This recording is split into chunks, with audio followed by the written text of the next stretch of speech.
Helo a chroeso cynnes I Bwletin Ffermio.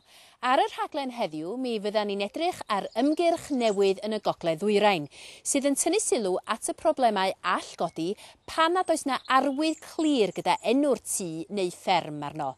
Terwyn Davies sydd â mwy o'r manylion. Asianteth Cadwyn Clwyd sydd y tu ôl i'r fenter newydd hon, sy'n cynnig cyfle I unrhyw berchenog tŷ yn ardal Sir Ddinbych, wneud cais I gael arwydd clir ar ei gartre.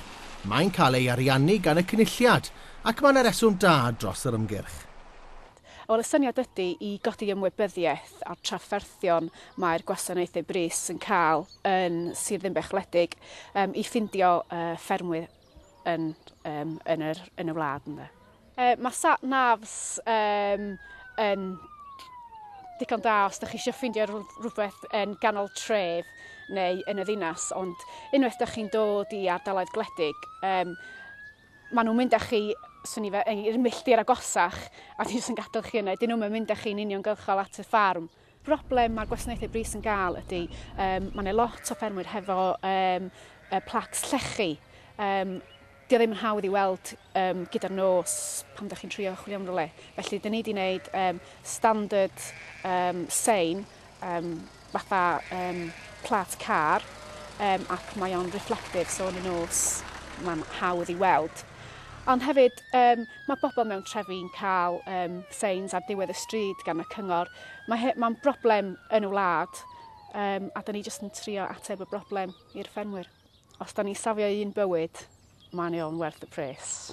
Mae'r tri gwasanaeth brys yn cefnogi'r ymgyrch, gan ei bod yn cael problemau'n aml wrth chwilio am ffermydd ar frys.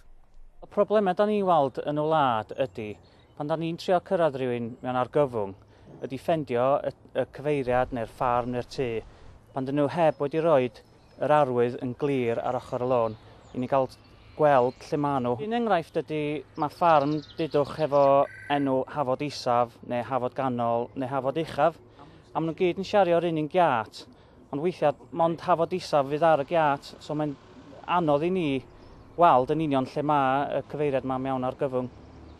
Dwi'n meddwl y rheswm mae pobl ddim yn rhoi arwydd ydy bod nhw'n byw mewn cymuned a maen nhw'n meddwl bod pawb yn nabod nhw, ond mewn argyfwng wrach bod criw, ambulans, heddlu neu tân sydd yn dŵad ar frys, ddim yn dŵad o'r ardal yna, ddim yn nabod yr ardal. So mae'n hynod bwysig I gael arwydd neu rhif I ddangos lle chi, I ni gael helpu chi. Be arall fysa'n helpu ni ydy os fysa chi efo grid reference wrth y ffôn os da chi yn ffonio, cael rhywun I ddod i'r lôn I gyfarfod ni. Wbeth arall ydy rhoi gyda'r nos, rhoi pob gola yn y tŷ neu'n y fferm ar, so ni'n cael gweld yn union lle chi. A hefyd synwyr cyffredin rhoi digon o wybodaeth i'r person sydd ar y ffôn pan ydych chi'n galw am help. Mae Clwyd Hughes yn ffermio yn Llangwyfon ger Dimbych ac yn gefnogol iawn i'r ymgyrch. Dwi'n meddwl bod yn ymgyrch agorol. Rhaid ni gofio, mae ffermio wedi newid yn arw iawn yn y blynyddoedd dwytha yma. I gochwyn, mae'r gwartheg bif, rhan fwyaf nhw, wedi bod yn gwartheg cyfandirol wan, sydd yn gwneud nhw'n llawer iawn mwy gwyllt a mwy anodd I trin. O'r ochr arall, mae peiriannau wedyn wedi mynd llawer iawn mwy ac yn mwy pwerus. Ac I gefnogi'r cwbl, da ni fel ffermwyr natur wneud bob peth ar frys, a mae hyn yn gallu achosi damwynau. Wel, os bydd angen y galwadau brys, mae bwysig wedyn, mae ddyletswydd ydy gwir, a na ni helpu'r rhain gyrraedd y buath mor fuan ac sy'n bosib. Os o'n iawn medyd cael nhw'ma rhyw 2 munud neu 3 gynt, gallwn ni achub bywyd.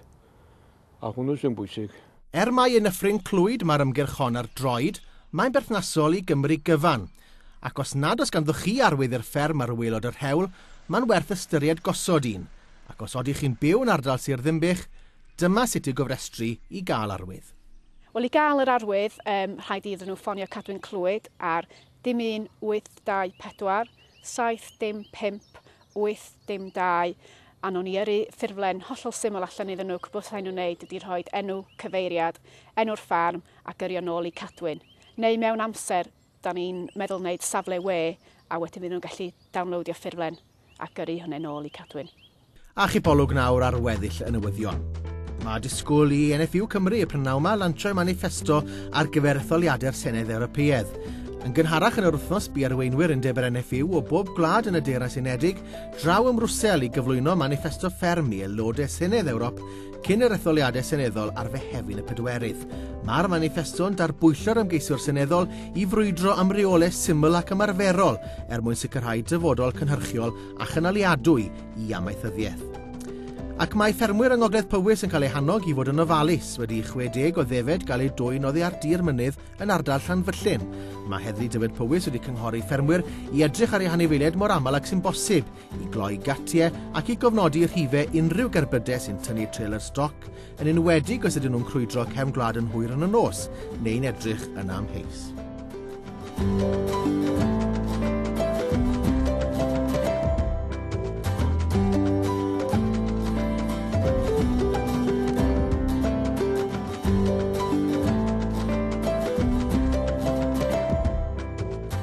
A dyna'r cyfan am heddiw. Ar y Bwletin Dydd Mawrth, mi fydd gan Terwyn Davies adroddiad o sioe feir Llambed sydd yn cael ei chynnal yfory yn Nyffryn Eiron. Gobeithio'n wir gawn i'ch cwmni chi unwaith eto bryd hynny, ond am y tro oddi wrtha i a'r tîm i gyd.